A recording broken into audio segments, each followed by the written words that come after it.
this slideshow. Then I will turn it on to Bianca for this part of the presentation.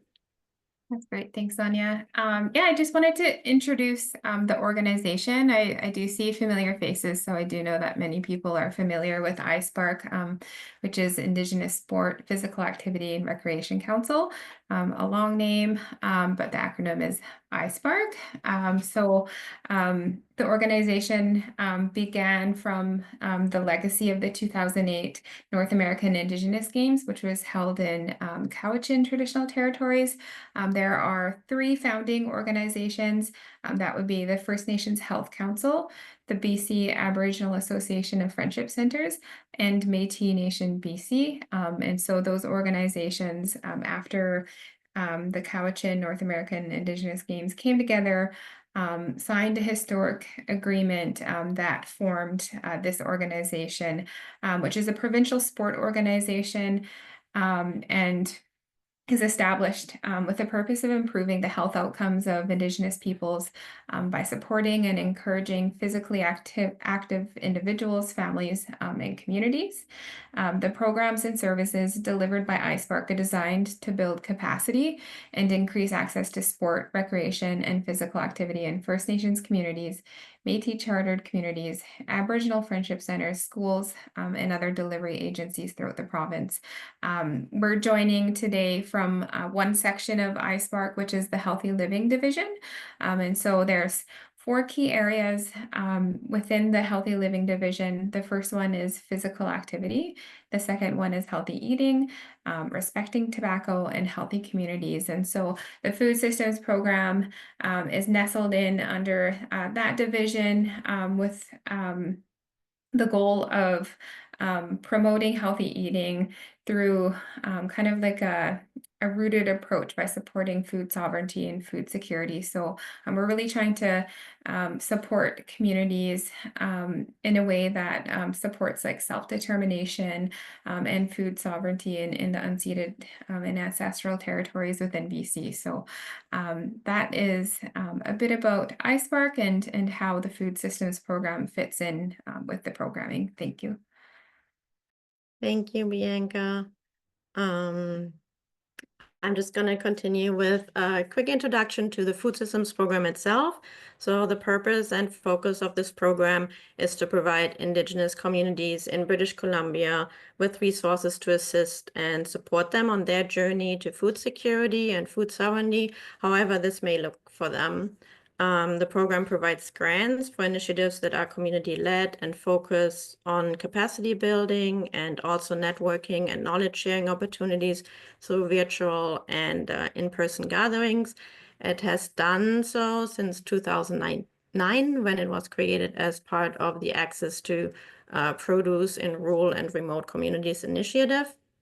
And the food systems program was initially managed by the Heart and Stroke Foundation and transitioned to ISPARC in 2022, as it was felt that an Indigenous organization would be beneficial to the program to further advance it. And as with all of their programs, ISPARC focuses on a flexible, low-barrier, trust-based approach that respects the unique needs and priorities of each community and supports them as the experts in their journey. The food systems program offers different core services. So there's the food systems program grant in an amount up to $5,000. This grant is the most flexible grant and can be used for any food-related activities, gatherings, materials, labor, and also infrastructure and equipment expenses. Supported are gardening as well as Indigenous food-related activities, preservation and preparation of foods. The only thing really outside of the scope is pure access to food without any capacity building or knowledge sharing aspects, such as food banks, for example. And then there's the Learning Together, Growing Together top-up in an amount up to $3,000. And that one is slightly more restricted in that the focus must be knowledge sharing and or capacity building. So included and funded are things like workshops and knowledge sharing sessions, mentorships, and training. and they can be hosted by the community, or funds can be used to have people attend training hosted by other organizations or communities, and it can be in person or virtually. And then finally, the Food Systems Program provides opportunities for networking and knowledge sharing through regional and provincial gatherings and also virtual learning sessions. So once a community organization is approved for funding, they become part of a network and will be invited as participants in the regional or provincial gatherings. And during those gatherings, we offer workshops, and communities and organizations have an opportunity to share their highlights and challenges and learn from each other. It's a really great way to network with other like-minded people. And we held a provincial gathering in February and are currently planning regional gatherings for the fall. As I said, the Food Systems Program follows a low barrier, flexible, trust-based, and community-driven approach that respects the unique needs, priorities, resources, realities, strengths, and challenges of each community organization. And so the Food Systems Program grant is purposefully broad to support a wide variety of different projects. And the focus of the grant and the top-up really is capacity building and knowledge sharing around food and food relations, and however this may look like for the individual community and organization. This is their journey, and this program is just meant to support in a small way. As a result, there are only a few restrictions when it comes to the scope of the Food Systems Program grant. So the grant does not support individuals, meaning the grant must benefit a larger population, and an organization or a nation needs to be the applicant. All activities must be food related, and they must focus on creating long-term sustainability through knowledge sharing and capacity building. So it cannot, as I said, like it cannot be pure food access. So for example, providing food for a group to get together and work on regalia, or providing lunches at school, meals on wheels, or buying produce for food banks or good food boxes. While all of that is very important, of course, it's not within the scope of this program. Now, if a community is growing their own food, or is foraging and hunting or fishing, and then provide that within good food boxes, or as part of like their own food bank, or a community comes together and cooks together, or a meal is provided at a gathering that's focused on food security, sovereignty, or discussions or planning, those are different cases. So if you're unsure if your project falls within the scope, I'm always happy and available to talk your project idea through with you. Then the Learning Together, Growing Together Fund is an optional top-up. It can only be applied for in combination with the Food Systems Program grant, and approval depends on the approval of the program grant. So it means that it's only available to successful applicants to the Food Systems Program grant. And the purpose of that grant is to support communities and organizations to build and increase capacity and knowledge related to food, including indigenous food systems. So the top-up is like meant to be a complementary support to the Food Systems Program grant. And the scope, as I said, was a little bit more restrictive, as it needs a knowledge share and capacity building focus. So day-to-day expenses to keep a garden or project running are not supported, or wages, material, and tools for the garden.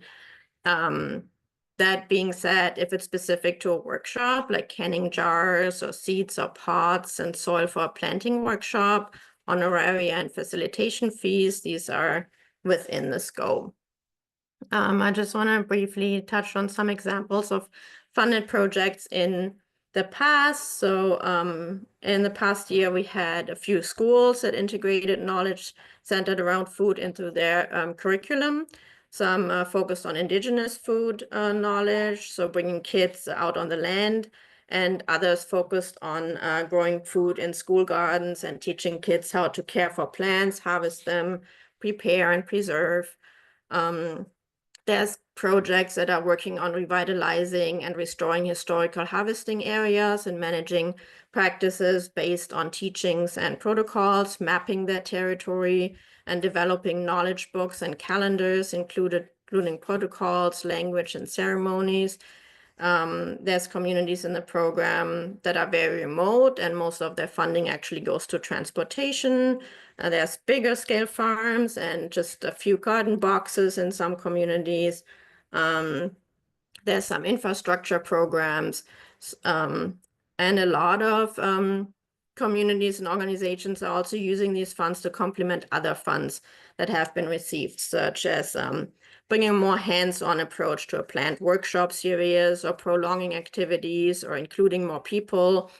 On that note, actually, it's always advisable and beneficial to think about how different departments within a organization may be able to work together to pool their resources, not just financially, but also when it comes to skill sets and knowledge in their own communities.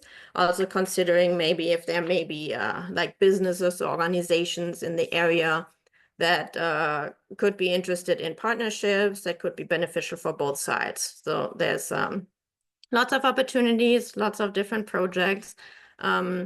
And then the learning together, growing together, most projects focus on either offering workshops to their members, providing assistance for their members to attend gatherings or workshops with a food focus outside of their communities, or developing learning and teaching materials. So the goal for the Learning Together, Growing Together fund really is for communities to have control over what type of capacity building and knowledge sharing is relevant to them, and then also who they would like to provide it to them.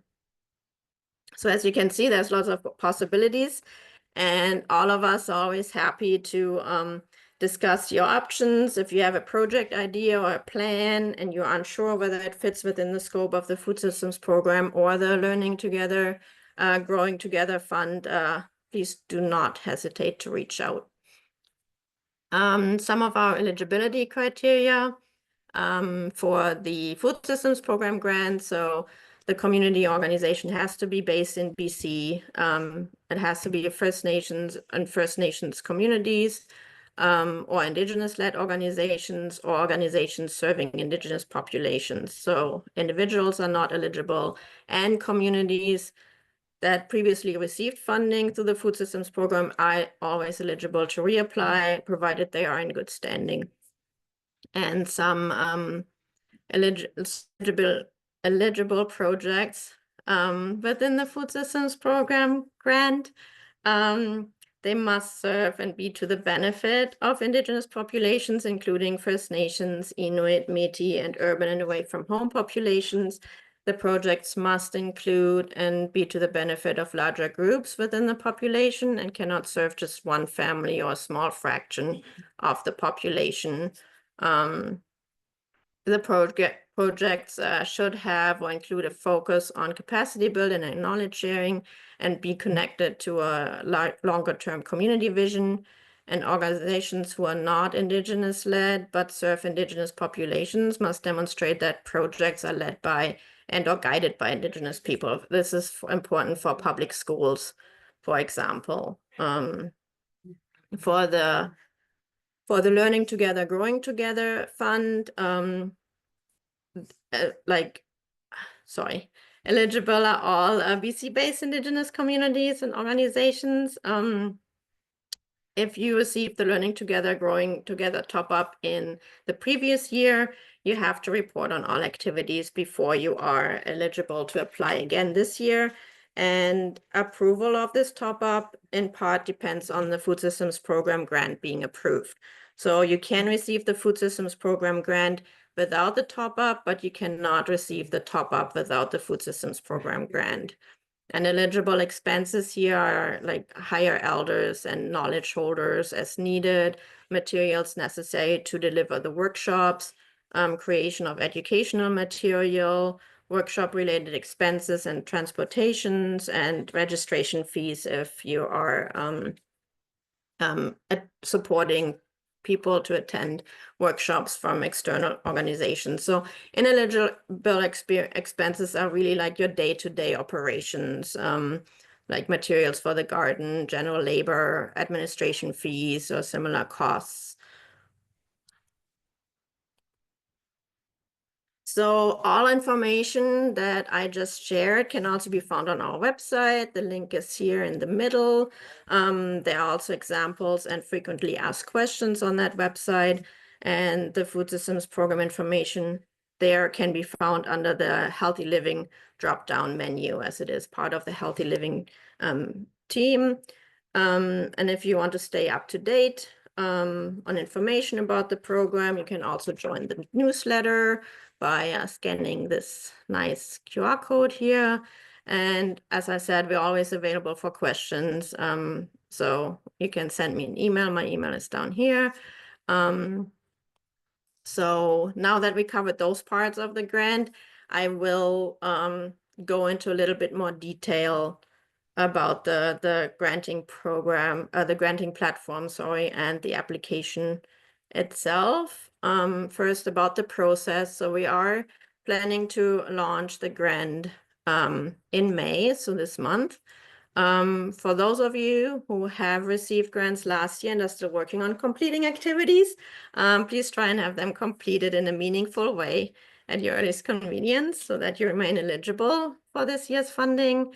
The deadline for the applications will be roughly 4 weeks after the launch date, and only completed applications will be considered. The review team will make their decisions within 3 weeks after the deadline, and all applicants, successful or not, will be informed of the decision. Payments will be made via direct deposit only. If your organization or community is already set up for direct deposit with iSpark, there's nothing more that you need to do. But if you're not, there will be an option to download the enrollment form. There's one on the website and to upload, and also within the application, and you can just upload it to the application or email it to me. We will cover that part in a little bit, in a little more detail, and you will be required to provide a final report by the end of the fiscal year, and the template will also be shared with you beforehand. As previously mentioned, the application will be filled out via our granting platform, and the link will be shared on the website. If you're on our contact list or receiving our newsletter, or you follow us on social media, we will also share the launch date that way once we actually set the date. So once you click on the application link that will be shared, you will be going to our granting platform. And this is what you will see first here on the left side. It asks you to log in or register. So if you have applied for previous grants with us, you just use your email and the password that you used previously to log in. If this is your first time applying, you register the same way. So you put your work email in here, click continue, and it will ask you to choose a password. And then once that is completed, you will see the home page with basically the homepage of your account now.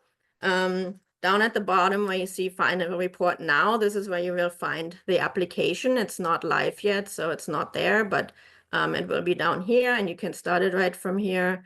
And then this picture on the right is showing the home screen with all the available applications. And then when you click on apply up here, so this is the home and apply, it will show you your account and all your applications that were created using your account. So if this is not your first time applying, this will have all your other applications and your final reports in there, your unfinished applications, everything. And in the future, once you started your application, you can find it in here in your apply section. And this is what that looks like. So it does at the beginning just have like information also to the website, and then here will be again the application once it's live. This is a little bit more specific. The other page that we see before would just like show all publicly available grants of iSpark. There's also the opportunity to specifically invite you to applications, so they would also, if you are invited, those would also show up only here, not on the homepage. and then so yours would be down here, and then farther down on the same page, these would be all of your applications that you worked on in the past. And then once you start this application, it would also be in here. You can also always return to it. You can save the application, to return to it later, and you would find it in your apply section. You can see I have like some test applications here at the moment, but this is also where later, like if you have your grant application and then when it comes to the final reports, you want to see what exactly it was, like more details, you can always return to this page, to your account, and find it there. So I will, that's it for the slideshow part, and I will stop sharing this part, and will actually take you to the to our granting platform. Can everybody see this? Hope. Okay. So this is where you would end up once you click apply to the actual grant. It starts with start here. So this would be your first page. There will be more information in this section about the grant itself that you can, and the grant platform that you can always read through again if you need to. So the information is right here.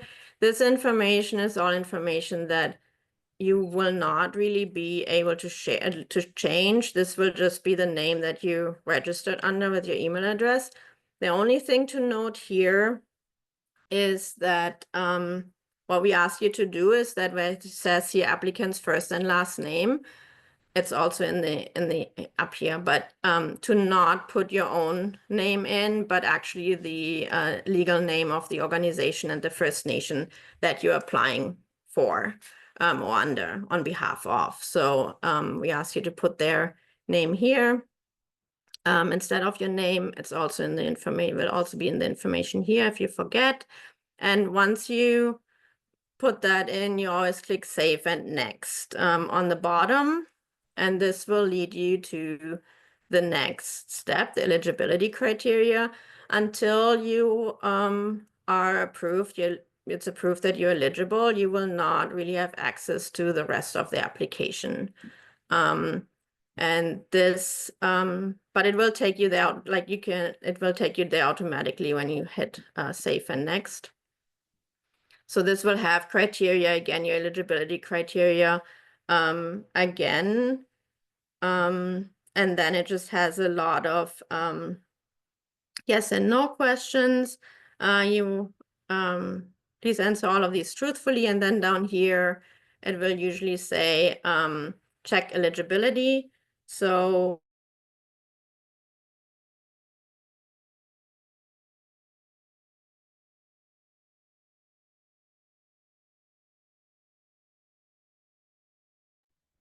she froze. Notification that you're not eligible and you believe that that's a mistake. Sorry, did I lose you? Am I still here? You froze for a minute, Sonia. Okay, sorry. Okay, so down here it will say check eligibility. And then the program will check it for you. And if for any reason you get the notification that you're not eligible, but you believe that you are, like you believe there's something, you might have like accidentally clicked something wrong, always come and talk to me about it, because I can reset the application if need be. The next part, once it's determined that you're eligible, all of these different sections will be available to you, and you can just check it all out, or you can answer each section at a time, or you can work it in any order that you want. The first part to go through would just be mainly contact details of your organization and yourself. We ask for a primary contact, and to provide a second one is optional. If you provide 2 contacts, we will provide all information to both contacts unless you request to do otherwise. We ask you to, if possible, to put in a finance contact because they will get all the information related to iSpark payments. So it would be great to have a specific contact for that. And then it does ask you for your region and background information about your organization or community. And this is an opportunity for you to introduce your community and organization to us so we can get to know you better. And it's very helpful even for organizations and communities that have been in the program for a while, as this will make all information easily accessible for us and also for the review team. And in case we need this information, maybe things have changed over time, or the mandate has changed, or there's additional accomplishments, or our team changes. So it's really great to provide as much information about your organization as possible. And then you would, like on each page on the bottom, it says save and next. As I said, you can work on sections and then come back.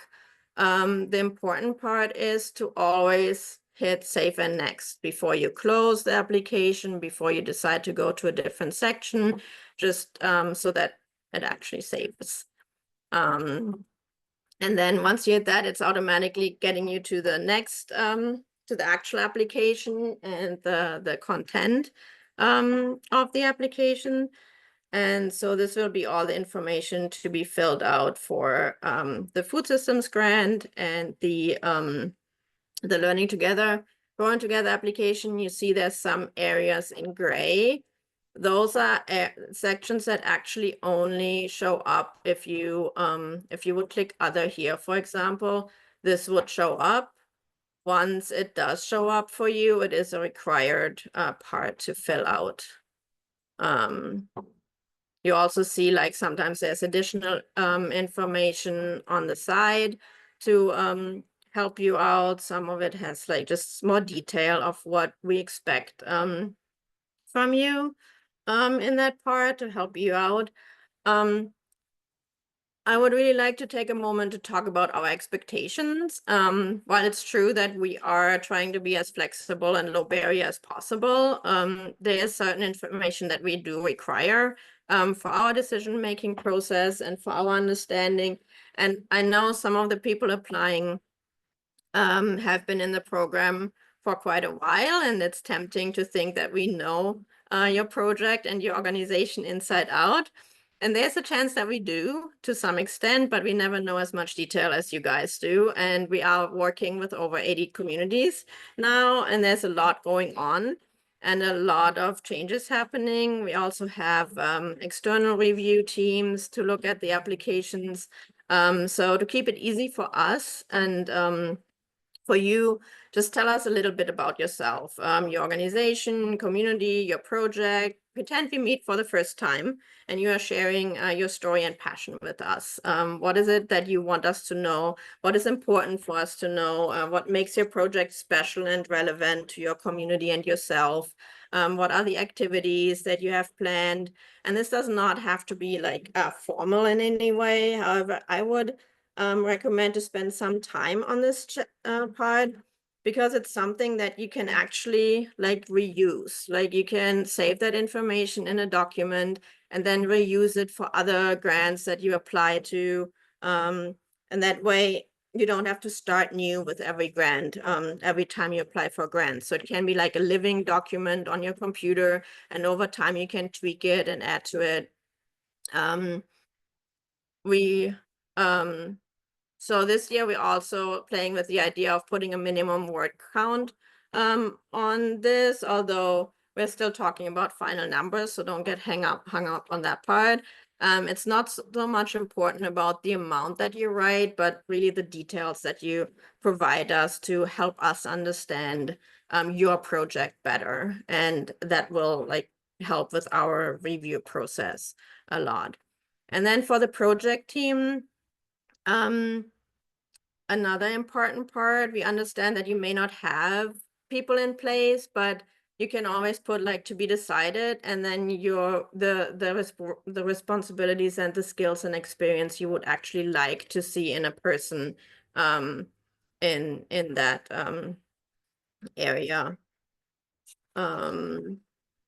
For the population served, really look for like if you're having a specific target group, you're working with youth, elders, families, the entire community, and the project impact, again, the more information you're able to provide, the better. This is where you can tell us why you are doing the things that you're doing in your project, what you're hoping to achieve, how will it make a difference, who will benefit and how. Again, this is really going to help us and the review team. And I think I lost my back. Sorry. Was I frozen again? No? Okay. I thought I was. Okay. Another part to focus on is the partnerships. Having partnerships within your community or outside is not a requirement for this grant. However, it can be to the benefit to your project and a great opportunity to pool funds and other resources like skill sets within your community. And if you're working on establishing those partnerships with other departments or even other organizations, communities, and businesses, it can really benefit your project. I know a lot of projects who get a larger part of their materials funded through local businesses and partnerships with them. Again, it's not a requirement, so don't worry about it if you don't have those partnerships, just something to consider to help out the project. And that's it for the Food Systems Program grant application on here. And then, as mentioned, you have the option to apply for the Learning Together, Growing Together fund to top up your Food Systems Program grant. Again, if you're not interested, no problem. You can just click no. And all of these questions down here will not even show up for you. And you're just going to carry on to the next section. So a large part, so if you click yes, you will get these questions. A large part of it is check boxes. Still you can click as many as you want, all that apply, but try to be as precise as possible. So the first one is the type of capacity building activity. So mainly if you're planning to host something, or if you're more supporting members to attend training, like external training opportunities, and support them with that. The next question then would go more into the content. So again, the first part would be relevant to you if you're hosting. This part would be relevant to you if you're supporting your members to go to external opportunities. Yeah, so if you're only planning to host part, then we just have some general questions. And here again, the project story would be what's relevant. Again, the more information you can provide about what you're planning, your activities, what you're trying to achieve, the better. And then finally, just a timeline. And once you're completed with that, it's save and next again on the bottom of the page, which is disabled at the moment. And then it's just your budget. So for your budget, we don't require too much detail, but we need a little bit more than garden materials, $5,000. Like at least like something like canning jars or kitchen tools, or like break it down in more specific descriptions of your expense. And that's important to us because we need to make sure that all your expenses actually fall within the scope of the program. So overall, the more detail for the entire application, the more detail you can provide within the application, the less back and forth we are going to have. And not that I don't like to talk to you, but it's not the most efficient time. So I'm trying to make this most efficient and straightforward for you guys to minimize that. And then that's it for it. There is the option, as I discussed earlier, there's the option to attach your direct deposit information here. So the direct deposit form can be found by clicking this link or from our website. It needs to be filled out with your banking details. Then we need a proof of banking, which basically means a void check or the banking information on the form stamped by your bank. This is something for your finance department to fill out. If you don't have that by the time you want to submit this application and you think your finance department is going to take a while, don't worry about it. You can always email it later. We don't really require it until you're approved and we need to send the funds. So it's not a required part of your application. So your application will be complete, without this part. So if you don't have this available, don't worry about it. Submit without it. If you received grants from us before or from IceBuck before, you're already set up and you don't need to worry about this section at all. And then we're already at the last part. It's just a privacy and confidentiality statement and some statements here. So all you need to do is here, I agree. And then down here, it will actually say submit your application. So just make sure you actually do this last stop. Otherwise, your application will be stuck in progress on our end and not submitted. And that's it for the application. I'm gonna stop sharing, and I really want to thank you all for listening. I know that was a lot of information, but I really hope that this was beneficial to you. And we do have the session recorded, so it can be returned to rewatched later. And the main thing I really want to take for everybody to take away from this is that we're here to support you on your journey. So we hope that you feel comfortable and in reaching out to any of us with questions that you have before the applications, during the application process, or afterwards. And if nobody of my team has anything to add, I could open the floor to questions.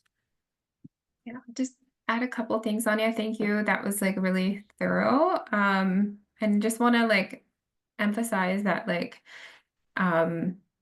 projects happen at all different sizes and scales. And so just really like welcoming everybody to apply, no matter what the size or scale of your project is, and that you know, a part of this webinar and like sharing all of this information about the application is I guess with the intention of just being really transparent on like how decisions are made. We really love to support people year to year. And so something that like you'll notice is that we have tried our best to like continually approve applicants who applied in years prior. So there's a number of communities who have been in the program for 15 years, 10 years, 5 years. Supporting communities in an ongoing way is really a goal for us. Yeah, just as Sonia mentioned, like it doesn't have to be long. Like the amount of time you spend on it doesn't have to be like hours long. That's not the intention at all. And just when we're mentioning providing like enough detail, it's just so that like when we're reading through it, we understand yeah, what you're hoping to do, and having all the information will help us get like the money to you as fast as possible. So I'll leave it at that. Thanks, Anya. Thank you for clarifying that. Yes, very important information. Any questions on the application or the platform or our process? Yes, you can just, Francesca. Hi, thank you so much. Thanks for that beautiful presentation. Very clear, and we're excited to apply. So it has not launched yet. It's May 7th. Did I understand? Like, will we be notified by email, or how do we know when the program has launched? So if you're on our contact list, you will get an email. We will also share it on our social media platforms, in our newsletter, and it will also be on the website. So as soon as we know a date, the date will be shared on the website as well. Okay. And you mentioned the deadline is 4 weeks after the launch. Yes, Thank you. you're welcome. I have a hands up, Chantel. Hi, I just have a question. I think you said this, but I just want to confirm. The funding can be used for a wage for like food sovereignty coordinator, for example, to build capacity in the nation. Yes. Yeah, okay, perfect.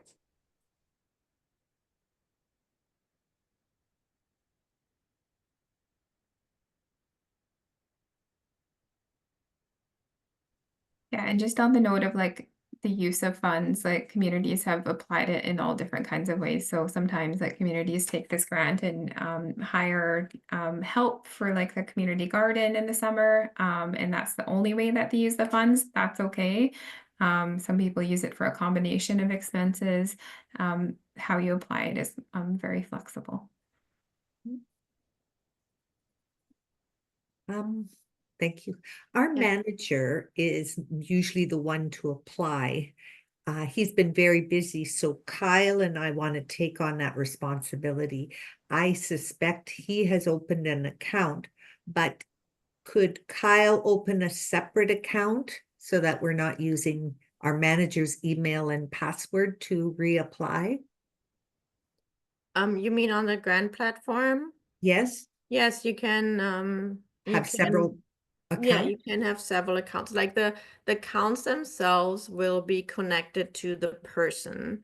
That's why we then ask you to put the legal name of your organization as the actual applicant, because it makes it easier for us.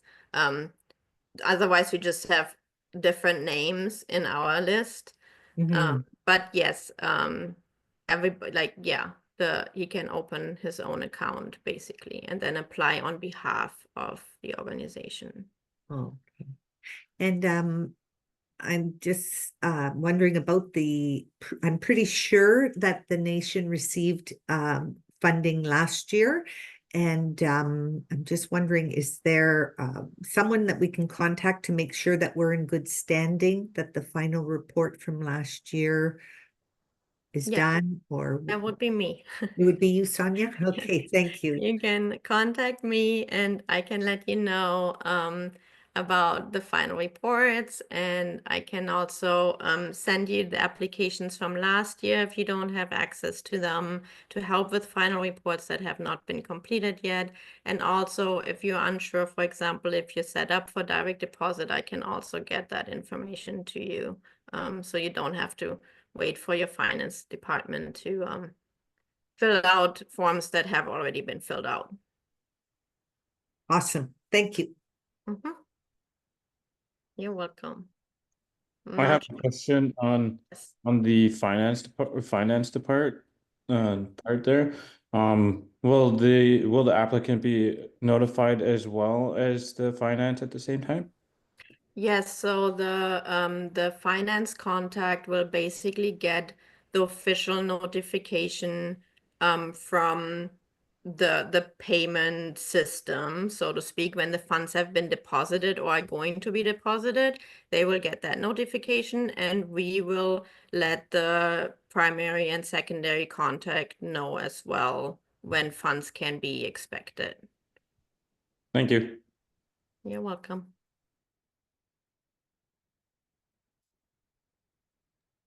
We have a question in the chat. Is there a timeline of when the project needs to be completed to be eligible? It needs to be completed within the fiscal year. So by March, end of March 2026.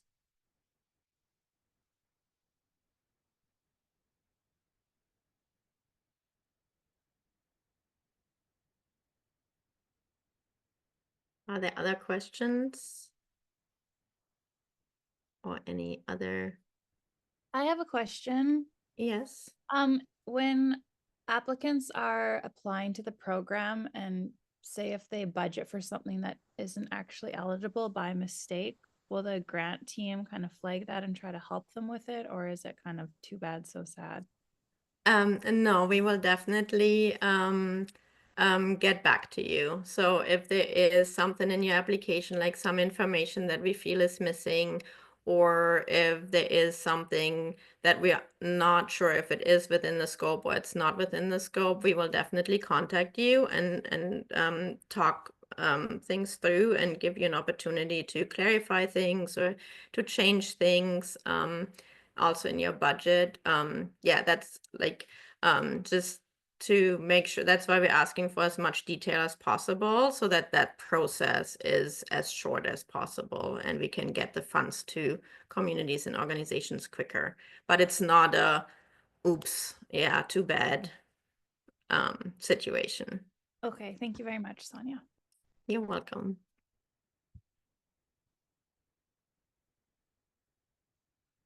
Anything else we can answer while we're here? And yeah, I mean, if other questions come up later on, we're always available via email. There's a general email also on the website that all of us have access to. So feel free to use that if you're unsure about direct contacts. I see a hand up, Chantel. Yeah, I know you went over it once, but it's not totally clear in my head. What is the difference between the two funding streams? I know you can't get the second one unless you get the first one. Correct. Okay, but then what is the difference between them? So the Food Systems Program grant, the grant up to $5,000 is more flexible in what it can be used. It can be used for labor for the gardener or labor like the project coordinator or more material or infrastructure, for example. The top up would be more specific. So if you're using that for material, that material has to be specific for a workshop. So it would not be just like, oh, we need some things for the garden or yeah. So it has to be like material that's specific to workshops that you're trying to host, or if you're planning to support people to attend other workshops, it needs to be for those things. So it's a little bit more focused on the actual knowledge sharing and capacity building part, a little bit more restrictive. Yeah, I'll just So provide. could it be used? Oh, sorry. Yeah, no worries. So I guess to provide some clarity on like why there's two different streams on like one application. When the program was delivered by Heart and Stroke, there used to be a team of field technicians, and the field techs would be within your region and they would provide support in person. What we found with that model is that it wasn't like equitably accessed. So not everybody was able to connect with like field technicians. At the same time, we needed to broaden it to include like Indigenous food systems as well, because it was very garden focused. So we've ended up delivering like the top up as a replacement to field technicians so that it's inclusive of Indigenous food systems. And so the intention of the top up is to support communities to like access, let's say, like a knowledge holder, or maybe it is one of those field technicians that you used to connect with and you'd like to hire them and bring them into your community. You can do that as well. It's just to provide more flexibility around building capacity in your community on whatever that project is. And so that's how the funds need to like be applied in that top up. I hope that helps. Yeah, it does. And then just a specific question, can the top up be used for like community engagement meetings and stuff like that? It could be if the goal like is like, yeah, building, like if there's like a long-term vision and that helps support like build capacity, like you would just have to like let us know like that's a part of Okay. like one of The the goal of steps of- that. yeah. Okay, thank you. So yeah, generally speaking, it's a lot also about communication. Like if you have an idea that might be a little bit on in the gray zone, talk to us about it, because then also or provide more information, because that information or that conversation really helps us to see like that maybe there's something more there that actually makes it fit the scope, other than like the application may would have. So always reach out in those situations as well. And just further to like how communities have used the top up, like one example is a community used it to host like gatherings with community members, elders, knowledge holders, and they recorded like just those sessions and used like that knowledge to build up like their resources within community. And then afterwards, like use those gatherings and the recordings to build like harvesting resources for community members. So like that was one way that the top up was applied. Another example is a community brought in like a expert to help with some of the garden problems that they were having. And he came in and like, you know, taught them how to troubleshoot like the issues that they were they couldn't resolve like on their own. They needed like somebody to come in and share on site. Another example, I'm just trying to think, do you have one, Zanya? Would help. Not on the top of my head, but yeah, there's a lot of like possibilities there too, like for sure. Like attending training, like some folks have gone to Tea Creek, for example. Yeah, all different kinds of things, or Yeah. hosting workshops in person in their own communities. Or even use the funds to attend gatherings that were focused on food security. I know the Interior has some big gatherings about like food security and food sovereignty. So even sending people there to just do this networking too could be something that could be supported by that top up part of the grant.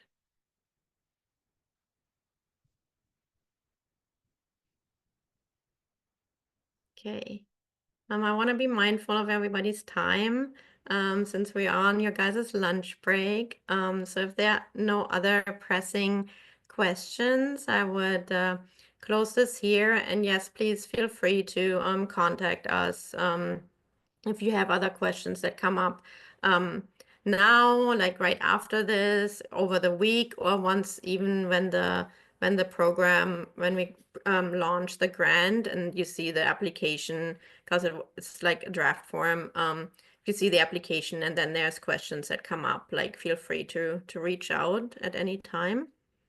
But if there's nothing else from my team or your side, I just would like to really thank you for spending this